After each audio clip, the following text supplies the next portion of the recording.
మృతి. మోహన్ దాస్ 15 సంవత్సరాలు పాఠశాల జ్వరంతో మృతి. గిరిజన బాలికల ఆశ్రమ పాఠశాలలో జ్వరంతో మృతి అవంతిక.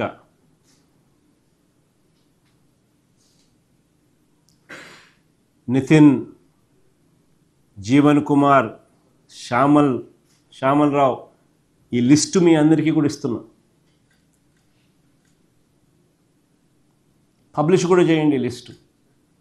ఇదొక రికార్డు. 29 మంది పిల్లలు చంద్రబాబు నాయుడు అధికారంలోకి వచ్చిన ఈ 18-19 నెలల్లో చనిపోయిన పిల్లలు.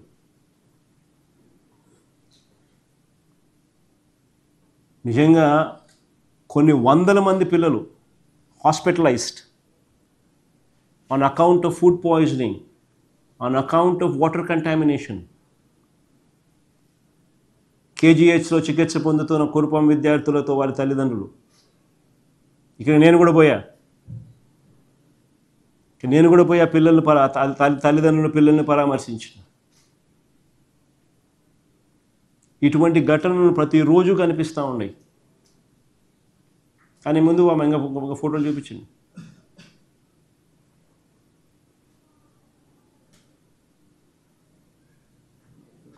ఈ పరిస్థితులు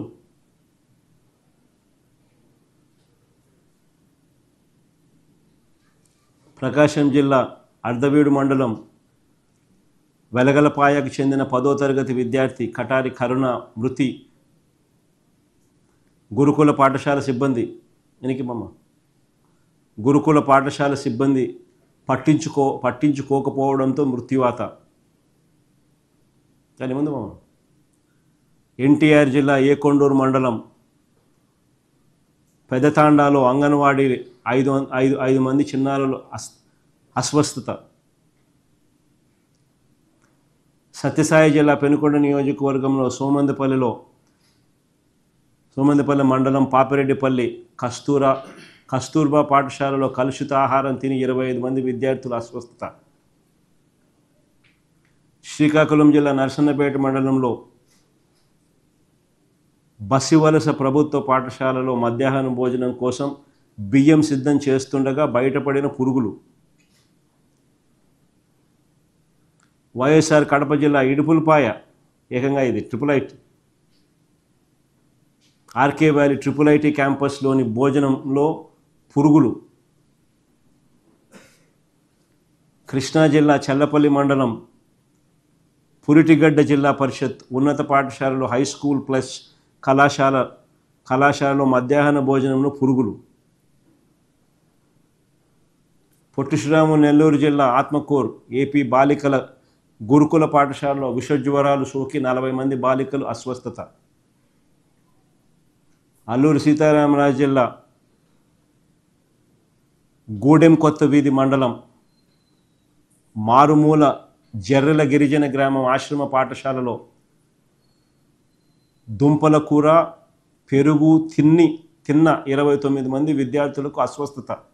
ఆసుపత్రి పాలైన గిరిజన స్టూడెంట్స్. అల్లూరు సీతారామ జిల్లా రాజేంద్రపాలెం బాలికల ఆశ్రమ పాఠశాలలో అపరిశుభ్రత, ఆహారం కలుషితమై 22 మంది అస్వస్థత. నంద్యాల జిల్లా మిట్టకందాల గ్రామంలోని అంగన్వాడీ సెంటర్లో 3లో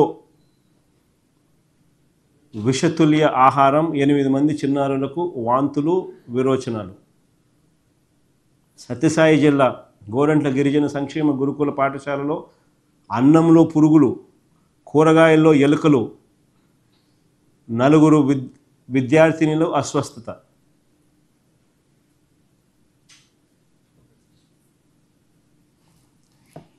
this is the plight of affairs. ఈరోజు రాష్ట్రంలో పరిస్థితి ఏమిటి అన్నదానికి, పిల్లల పరిస్థితి, చదువుల పరిస్థితి ఎలా ఉంది అని చెప్పడానికి these are the examples. These are hard facts.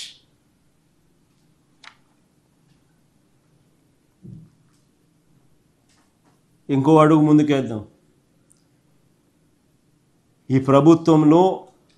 ఈ ప్రభుత్వానికి ఇంకో మాయరోగం వచ్చింది. ఆరోగ్యశ్రీని పూర్తిగా ఎత్తేసినారు.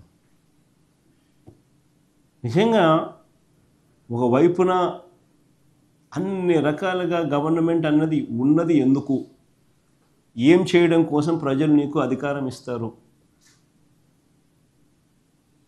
చదువులు, వైద్యము, లా అండ్ ఆర్డరు, ట్రాన్స్పరెన్సీ, వ్యవసాయము, ఏ కదా చేయాల్సింది? అన్నీ తిరోగమనమే, అన్నీ స్కామ్లే, ఏవి పట్టించుకునే పరిస్థితి లేదు, అన్నీ ప్రైవేట్. బాధ్యత నుంచి అన్నీ తప్పించుకోవడం, ఉన్న కాటికి స్కాములు చేయడం. ప్రభుత్వానికి నిజంగా మాయరోగం అంటే ఆరోగ్యశ్రీని నిజంగా పూర్తిగా ఎత్తేయడం అనేది నిజంగా మాయరోగమే. బకాయిలు ఇవ్వకపోవడంతో ఆసుపత్రిలో ఆరోగ్యశ్రీ సేవలన్నీ కూడా దాదాపుగా నిలిచిపోయినాయి. నెట్వర్క్ హాస్పిటల్స్లో ఆరోగ్యశ్రీ సేవలు ఆల్మోస్ట్ నిలిచిపోయినాయి బకాయిలు ఇవ్వకపోవడంతో. మామూలుగా ఆరోగ్యశ్రీ నడపడానికి నెలకు 300 కోట్లు అవుతుంది. 18 months ఇంటూ 300 కోట్లు అంటే 5,400 కోట్లు. ఇచ్చింది ఎంత అని చూస్తే కేవలం ఈ మధ్యకాలంలో నేను దీని గురించి ఎక్కువ మాట్లాడి వాళ్ళు స్ట్రైకులు గీకులు అంతా చేస్తారంటే ఇచ్చింది ఎంత మొత్తం చూస్తే 1,800 కోట్లు. 3,600 కోట్లు బకాయిలు పుట్టి ఆరోగ్యశ్రీ. నెట్వర్క్ హాస్పిటల్స్కు ఇవ్వాల్సినది 300 ఇంటూ 18 అని అంటే 5,400 కోట్లు ఆరోగ్యశ్రీకి ఖర్చు అయ్యేది. ప్రభుత్వానికి ఖర్చు అయ్యేది, ఆరోగ్యశ్రీకి ఖర్చు పెట్టాల్సింది. అట్లాంటిది కేవలం 1,800 కోట్లు ఇచ్చేసరికి 3,600 కోట్లు బకాయిలు ఇంతవరకు. చివరికి మొన్న సమ్మెకు దిగిన నెట్వర్క్ హాస్పిటల్స్ అందరూ కూడా సమ్మె దిగిపోతూ వాళ్ళకి ఇచ్చిన మాటకు కూడా ఇంతవరకు దిక్కులేదు. సమ్మె దింపేసినారు, ఆ తర్వాత మాట కథ దేవుడు ఎరుగని వాళ్ళ పరిస్థితి అంతే. నిజంగా పేదలకు ఆరోగ్య భద్రత లేని పరిస్థితి. 104, 108 కూడా స్కామ్గా మార్చేసినారు. 5 కోట్లు నెట్వర్క్ లేనివానికి ఇచ్చినారు 104, 108. మన తెలుగుదేశం ఆఫీస్లో డాక్టర్ల సెల్ అధ్యక్షుడు అంటాడు. కనుక్కోండి మీరే, స్కామ్ కాకపోతే ఏందో మనం రాయండి.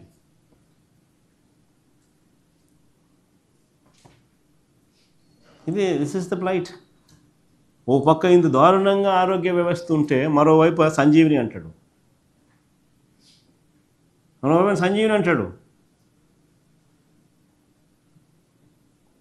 అది ఇంకో డ్రామా. ఇలా ఓవైపున ఆరోగ్యశ్రీని కూనీ చేస్తూ, మరోవైపు ప్రభుత్వ ఆసుపత్రులను పూర్తిగా హతం చేస్తూ, ఇంకోవైపు గవర్నమెంట్ మెడికల్ కాలేజీల ప్రైవేటీకరణ ఒక స్కామ్గా మారుస్తూ ఈ ప్రభుత్వ పాలన సాగుతూ ఉంది. ఆశ్చర్యం కలిగించే విషయాలు ఏమిటో తెలుసా? కొత్త గవర్నమెంట్ మెడికల్ కాలేజీను ప్రైవేట్ పరం చేయడం ఒక స్కామ్ అయితే, ఆ కాలేజీలు తీసుకున్న వారికి ఒక పెద్ద బొనాన్జా ఇచ్చినాడు. అది ఇంకో పెద్ద స్కామ్. అదేందో తెలుసా? ప్రైవేట్ పరం అయ్యాక ఈ కాలేజీలు ప్రైవేట్ పరం అయ్యాక అందులో పనిచేస్తూ ఉన్న సిబ్బందికి గవర్నమెంట్ జీతాలు ఇస్తాడంట. చూడండి, transfer of human resources of existing hospitals and cost thereof.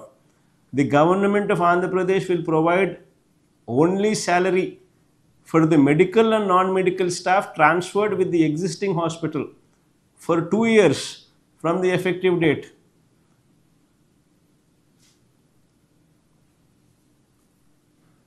ఒక్కో టీచింగ్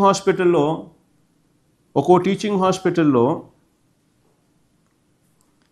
మామూలుగా నెలకు ఒక 550 బెడ్ హాస్పిటల్ 550 బెడ్ హాస్పిటల్ ఎంత ఖర్చు అవుతుంది అని చెప్పి చూస్తే approximately 5 to 6 crores per month ఖర్చు అవుతుంది సాలరీస్.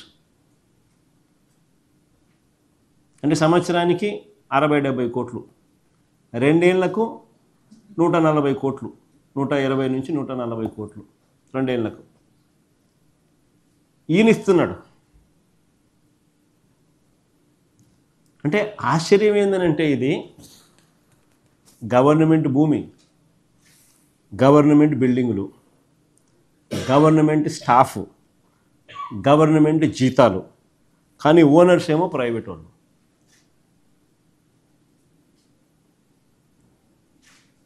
ఆశ్చర్యంగా లేదా ఇది? బొనాన్సా కాదా? స్కాముల్లో కూడా మరి అన్నిటికన్నా పెద్ద స్కామ్ కాదా ఇది?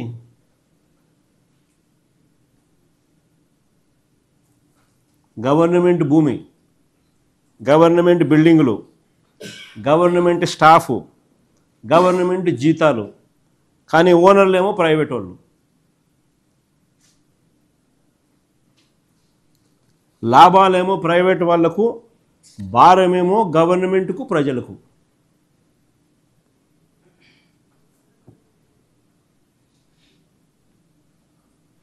This is GO number 847. అది కూడా చూడండి, ఒక పక్క ప్రజా ఉద్యమం జరుగుతోంది. 2 December 2025 సిగ్గు లేకుండా, ప్రజా ఉద్యమానికి ఖాతరే లేకుండా స్కాముల పర్వం ముందుకు పోతూ ఉంది.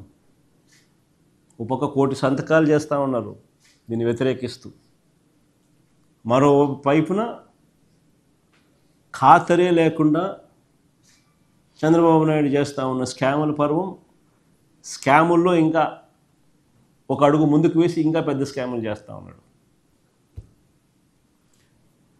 కొత్త గవర్నమెంట్ కాలేజీల ప్రైవేటీకరణపై ప్రజలు తీవ్రంగా వ్యతిరేకత చూపిస్తూ ఉన్నా కూడా ఈ నిర్ణయాన్ని వెనక్కి తీసుకోకపోవడంతో ప్రజలందరూ కూడా రోడ్ల మీద ఎక్కుతున్నారు. 175 నియోజకవర్గాల్లో మా పార్టీ ఇప్పటికే భారీ ర్యాలీలు ప్రజల తరపున, ప్రజలతో కలిసి ప్రజల గొంతుకను ఇప్పటికే వినిపించడం జరిగింది. 1 కోటి మందికి పైగా సంతకాలు పెడుతూ ఈ ఉద్యమానికి పెద్ద ఎత్తున ప్రజలు సంఘీభావం తెలుపుతూ ఉన్నారు. ఇప్పుడే నిన్ననే గవర్నర్ గారి దగ్గర నుంచి కూడా డేట్స్ కన్ఫర్మ్ అయినాయి. కాబట్టి ఈ నెల 10వ తారీఖున ప్రజలు చేసిన ఈ సంతకాల పత్రాలు ప్రజలకు, మీడియాకు, అందరికీ కూడా ఆయా అసెంబ్లీ సెగ్మెంట్లలో డిస్ప్లే చేసి ప్రజలకు, మీడియాకు చూపించి ఈ నెల 10వ తారీఖున నియోజకవర్గ కేంద్రాల నుంచి జిల్లాలకు పంపడం జరుగుతుంది. 10వ తారీఖున 13వ తారీఖున జిల్లా కేంద్రాలలో ర్యాలీ చేసి ఆ ప్రజలు చేసిన ఆ సంతకాలు, ఆ 1 కోటి సంతకాలకు పైగా ఆ పత్రాలను పార్టీ సెంట్రల్ ఆఫీస్కు జిల్లాల నుంచి బయలుదేరుతాయి. అన్ని జిల్లాల నుంచి వచ్చిన ఈ 1 కోటి సంతకాలకు పైగా ఈ పత్రాలను తీసుకుని రాష్ట్ర గవర్నర్ గారికి ఈ నెల 16న సమర్పిస్తాం.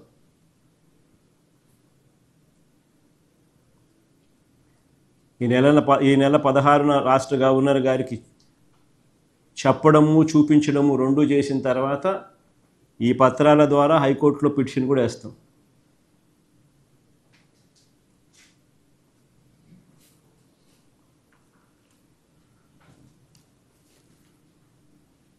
నెక్స్ట్ టాపిక్ లేకపోదు, ఉద్యోగుల సమస్యలు. నిజంగా ఉద్యోగుల సమస్యలు ఎలా ఉన్నాయి అన్నదానికి